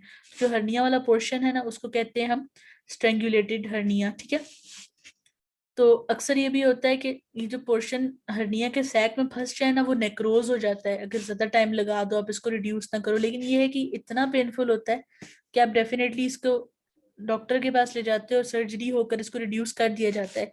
लेकिन अगर हाँ आप देर कर दो तो फिर ये नेक्रोसिस शुरू हो जाती है, ब्लैक कलर का पोर्शन हो जाता है इंटेस्टाइन का और डेड हो जाती है इंटेस्टाइन वहां से। ठीक है, अब फेमरल हर्निया जो है डेंजरस है, इसी वजह से इसको सर्जिकली ट्रीट करना चाहिए। इसकी निस्बत इंग्वाइनल और में डायरेक्ट इनडायरेक्ट इतने डेंजरस नहीं थे, क्योंकि वो रिड्यूस हो जाते हैं और उनमें ऑब्स्ट्रक्शन का चांस कम होता है। ठीक है, फेमरल हर्निया में चांस ज्यादा है क्योंकि वो ब्लड वेसल्स को प्रेस कर रहा होता है। अब यहाँ पिक्चर में देखें, ये जो ऊपर स्ट्रक्चर है ना, ये जो गुजर रहा है, ये क्या है? ये इंग्वाइनल कैनाल है। ठीक है, ये आपको बताया हुआ है कि इसके नीचे आपको पता है ना कि फेमरल कैनाल या फेमरल ट्रायंगल जो है वो इंग्वाइनल कैनाल के नीचे होता है ना, इसलिए आपको ये बनाया पहले समझाने के लिए। अब इसके अंदर देखेंगे जो ये लाइंस लगाई है ना, ये आपको सेपरेट करने के लिए बताइए, कलर चेंज करते हैं थोड़ा। ये लाइंस इसलिए लगाई है कि आपको पता हो कि ये चीजें फेमरल कैनाल के अंदर है, क्योंकि आपको पता है कि नर्व इसके अंदर नहीं आती। फेमरल ट्रायंगल के अंदर सब है, लेकिन कैनाल के अंदर आर्टरी है, वेन है और लिम्फेटिक्स है। अब लिम्फेटिक्स के अंदर भी जो ये लिम्फेटिक्स अलग है ना, ये कैनाल कंसीडर होती है, इसकी ओपनिंग रिंग होती है और उसके ऊपर जो प्लग लगा होता है वो फेमरल शीथ है। तो अगर कोई हर्निया इस तरह पुश करता है, देखें ये स्ट्रक्चर बताया हुआ है, एब्डोमिनल कंटेंट जो जरा लाइक सैंड लाइक कलर बनाया हुआ है, ये अगर इसमें जबरदस्ती पुश कर कर बाहर निकल आता है ना, फिर इसमें वापस जाने की गुंजाइश नहीं होती, तो फिर ये इरिड्यूसिबल या स्ट्रेंगुलेशन की हद तक जाता है। समरी ये है कि पेरिटोनियम जो है, एब्डोमिनल पेरिटोनियम या उसका कॉन्टेक्ट जो है वो फेमरल कैनाल में से गुजरता है हर्नियल सैक बनाने के लिए। वुमेन में ज्यादा कॉमन है क्योंकि उनका पेल्विस वाइडर है और उनका ये रीजन वीक होता है। और जो नेक है हर्नियल सैक की हमेशा below and lateral to pubic tubercle है। ठीक है, और जब नेक ऑफ हर्नियल सैक जो है वो फेमरल रिंग के लेवल पर होगी, तो वहां उसके आगे क्या चीज मौजूद होगी? इंग्वाइनल लिगामेंट, बैक साइड पे पेक्टिनियल लिगामेंट और प्यूबिक बोन होगी, लेटरल साइड पर फेमरल वेन और फिर मीडियल साइड पर लेक्यूनर लिगामेंट। यानी कि देखें ना कि यहाँ पर आपको देख सकते हैं कि लेटर इस जो ये अगर ये वाला स्ट्रक्चर जो है ये सारा, अगर ये हर्निया हो तो इसके साथ क्या स्ट्रक्चर, इसके लेटरल साइड पर आर्टरी वेन है, इसके मीडियल साइड पर, यानी जहां मैं फिलिंग करने वाली हूँ अभी ग्रीन कलर से, यहाँ पर क्या होना चाहिए था, इंग्वाइनल लिगामेंट का पोर्शन, जिसको लेक्यूनर कहते हैं। इसके आगे खुद क्या चीज है, इसके आगे इंग्वाइनल कैनाल गुजर रही है, इंग्वाइनल लिगामेंट कह लें, और इसके पीछे क्या है, प्यूबिक बोन्स हैं, ये बताया हुआ है यहाँ पर। ठीक है, अब अगर दोबारा एक दफा बता देती हूँ प्यूबिक ट्यूबरकल वाली बात। इस वाली पिक्चर में देखें बच्चों, ये जो प्यूबिक ट्यूबरकल है ना, इसके हिसाब में बताया हुआ, आप देखें कि इसका हर्निया यहाँ से नीचे है, देखें below and lateral to pubic tubercle कहा है। ठीक है, इसकी निस्बत को पता है कि इंग्वाइनल रीजन ऊपर की तरफ होता है, और तो इसलिए जो इंग्वाइनल हर्निया है ना, वो above and medial to pubic tubercle कहलाता है, कि वो प्यूबिक ट्यूबरकल के ज्यादा करीब है एज कम्पेयर टू फेमरल, कि वो लेटरल और बिलो होता है। ये चीज बताई हुई है। ठीक है, ग्लाइकल हर्निया की बात करें, तीन टाइप है, कंजेनिटल है, एक्वायर्ड है, और एक्वायर्ड एडल्ट्स का और इन्फेंट्स का है। कंजेनिटल तो ये ना, इसको इम्फेलोसील भी कहते हैं, कि मिड गट का पोर्शन, या जब आप डेवलपमेंट पढ़ेंगे तो आपको ये वाला हर्निया ज्यादा अच्छा समझ आएगा, कि इंटेस्टाइन इस तरह डेवलप करती है कि थोड़ा सा गट एब्डोमिनल कैविटी से बाहर मूव करती है, और फिर वो वापस आती है एम्ब्रियोनिक लाइफ में। अगर वो बाहर ही रह जाए तो उस टाइम फिर हर्निया बनकर रहती है। ठीक है, क्वेश्चन है सॉस एब्सेस और फेमरल हर्निया को डिफरेंशिएट कैसे करेंगे। एक तो हिस्ट्री से पता चलता है, ठीक है, उसके अलावा कंटेंट्स रिड्यूस करके देखने से पता चलता है। और हर्नियास की एक खसूसियत होती है बच्चों के, जब आप कफ करवाते हो ना पेशेंट को, वो बल्ज आउट करते हैं, क्योंकि आपको पता है कि खांसी करने से एब्डोमेन पे प्रेशर पड़ता है ना, तो वो बल्ज करके बाहर आ जाते हैं, कोई भी किस्म का हर्निया हो, इस तरह पता चल जाता है। फिर फीवर वगैरह हिस्ट्री इन साइंस से क्लियर हो जाता है। ठीक है, फिर इस तरह एक्वायर्ड इन्फेंटाइल हर्निया है। ये हर्निया क्यों होता है, कि जो एम्ब्लाइकस है वो खुद एक वीक पॉइंट है, यानी कि आपको पता है एम्ब्लाइकस के अंदर तो कोई मसल नहीं होते ना, तो वहां से अगर कोई स्ट्रक्चर जो है वो अक्सर बाहर की तरफ प्रोट्रूड कर सकता है, लेकिन ये खुद ही ठीक हो जाता है। जैसे जैसे बच्चा ग्रो करता जाता है, उसकी एब्डोमिनल वॉल स्ट्रांग होती जाती है ना, तो ये खत्म हो जाता है टाइम के साथ। और अक्सर जो ये ट्राइबल एरियाज हैं, पेरिफ्रीज हैं, ये लोग क्या करते हैं कि कॉइन बांध देते हैं बच्चे की एम्ब्लाइकस के ऊपर, कि इससे ठीक हो जाता है, सिक्का बांधना है 5 रुपए का, मिथ बनाई होती है। लेकिन जनरली क्या होता है कि वो जो कॉइन रखते हैं ना, उस वो सपोर्ट कर रही होती है बेसिकली एम्ब्लाइकस को। अगर एम्ब्लाइकस बल्ज ना करे, उसको रिस्ट्रिक्ट कर दिया जाए, तो साइड वाले मसल्स डेफिनेटली डेवलप हो जाएंगे। तो ये चीज होती है। ठीक है, एक्वायर्ड एम्ब्लाइकल हर्निया कब है, इसको ज्यादातर पैरा एम्ब्लाइकल कहते हैं, क्योंकि एडल्ट बंदे में एम्ब्लाइकस से ज्यादा उसकी विसिनिटी से स्ट्रक्चर्स हर्निएट करते हैं। ठीक है, और कहाँ होता है ज्यादा, ये जहाँ लीनिया एल्बा है ना, लीनिया एल्बा आपको याद है ना, मिडलाइन लीफी स्टर्नम से अम्ब्लाइकस तक जो एक्सटेंड कर रही है उसमें। ठीक है, और पैराम्ब्लाइकल जो हर्निया है ना, ग्रेजुअली इंक्रीज करता है और बाहर की तरफ फिर हैंग करता है, यानी छोटा सा पोर्शन प्रोट्रूडेड अम्ब्लाइकस के ऊपर आ रहा होता है, यानी कि अगर ये पूरी अम्ब्लाइकस है ना, यहीं से प्रोट्रूड करके ऐसे नजर आ रहा होता है अम्ब्लाइकस के अंदर।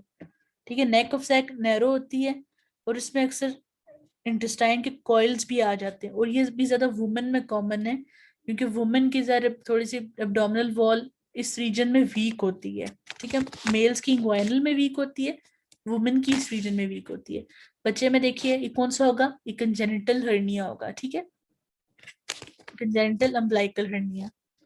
एडल्ट में देखें पैरा अम्ब्लाइकल से बताया ना कि बल्ज करके नीचे की तरफ आया हुआ है। ठीक है, पैराम्ब्लाइकल और यहाँ ये अम्ब्लाइकल डिफरेंशिएट करने के, बिल्कुल जो अम्ब्लाइकस को पल्च कर लाएगा तो अम्ब्लाइकल हर्निया है, लेकिन जो ऊपर से आकर नीचे की तरफ हैंग करेगा वो पैराम्ब्लाइकल हर्निया है। एपिगेस्ट्रिक हर्निया कौन सा है, वो जो widest part of Linnaea Elba में से आ जाए। ठीक है, यानी कि एपिगेस्ट्रियम रीजन जहाँ द स्टोमिक होता है वहां ऊपर वाले रीजन में आ जाए, तो इसको कहेंगे एपिगेस्ट्रिक हर्निया। ठीक है, ज्यादातर क्या होता है इसमें फैट होता है, फैट प्रोट्रूड कर कर आ जाता है, और ये मिडिल एज लोगों में ज्यादा है, मैनुअल वर्कर्स यानी कि जो हाथों से काम करने वाले लोग हैं, जो लोड उठाने वाले लोग हैं, क्योंकि लिनिया एल्बा खुद एक वीक पॉइंट होता है, तो वहां में से फिर फैट प्रोट्रूड करके बाहर आ जाता है इतना ज्यादा एक्सेसिव काम करने से। रेक्टाइल डोमिनस की सेपरेशन क्या है, ये ज्यादातर होता है एल्डरली मल्टी पैरस वुमेन, मल्टी पैरस कहते हैं जिसके बहुत सारे बच्चे हो, मल्टीपल प्रेगनेंसीज हुई हो, क्योंकि इनके एब्डोमिनल मसल्स वीक हो जाते हैं। नॉर्मली ये इस तरह रहती हैं, लेकिन कोई भी स्ट्रेन वाला काम करती है ना, जैसे डेफिकेट करने के लिए स्ट्रेन करती हैं या कफ करती हैं, तो ये मसल्स इस तरह सेपरेट हो जाते हैं, और थोड़ी देर के लिए दरमियान में से जो विसरा है ना वो बल्ज करके बाहर आते हैं, और जैसे ही खांसी करके रुकती हैं, स्ट्रेनिंग कम करती हैं, वापस जाके नॉर्मल हो जाता है। ठीक है। तो उसको कहते हैं सेपरेशन ऑफ रेक्टाई एब्डोमिनस। तो इसका ट्रीटमेंट क्या है, एक एब्डोमिनल बेल्ट पहना दी जाती है ताकि प्रेशर ना आए, ठीक है, क्योंकि इसमें सर्जिकल कनेक्शन करेक्शन इस तरह पॉसिबल है भी, लेकिन नहीं करते इसलिए कि आप रेक्टाई को अप्रोक्सीमेट करेंगे तो एनाटॉमी डिस्टॉर्ट होगी, क्योंकि आप इनको किस चीज के साथ बाइंड करेंगे सपोर्ट के लिए। तो बेहतर होता है कि आप ओवरऑल एब्डोमिनल वॉल को सपोर्ट कर दें ताकि बल्ज में से विसरा बाहर प्रोट्रूड ही ना करे, ठीक है। इंसीजनल हर्निया की बात करते हैं।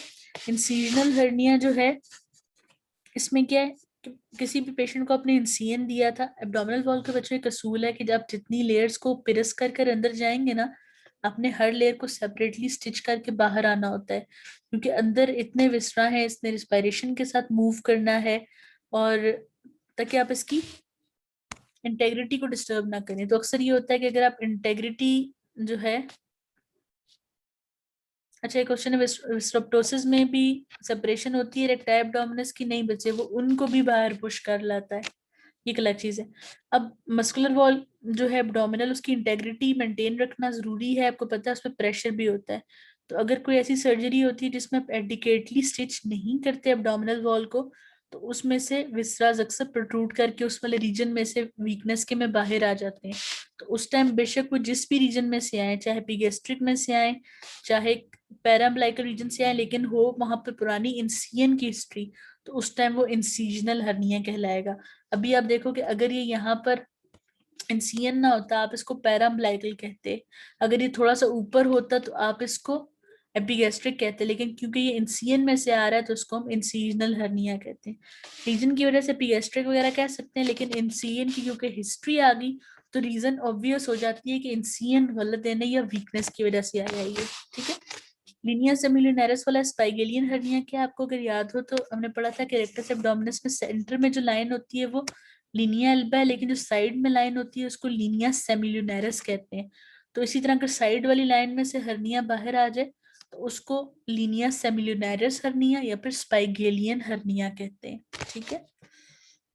फिर लंबर हर्निया है, बैक साइड पर एक छोटी सी जगह होती है मसल्स के दरमियान, ठीक है, उसको कहते हैं पेटिट्स ट्रायंगल, यानी कि इसमें आगे पीछे जो एक्सटर्नल ओब्लीक मसल होता है, लेटिसमस टॉर्साई, आइलियक क्रेस्ट, यानी कि यहाँ पर जो मसल्स है ना, उनके दरमियान एक छोटी सी जगह होती है और अक्सर यहाँ से प्रोट्रूजन हो जाती है, हर्निया हो जाता है, तो उस टाइम उसको लंबर हर्निया कहते हैं। काफी रेयर है ये, लेकिन क्योंकि बैक साइड पर एक हर्निया है, पोस्टीरियर एब्डोमिनल वॉल भी तो है ना, पोस्टीरियर एब्डोमिनल वॉल का हर्निया है, इसलिए इसको आप कंसीडर करते हैं, ठीक है।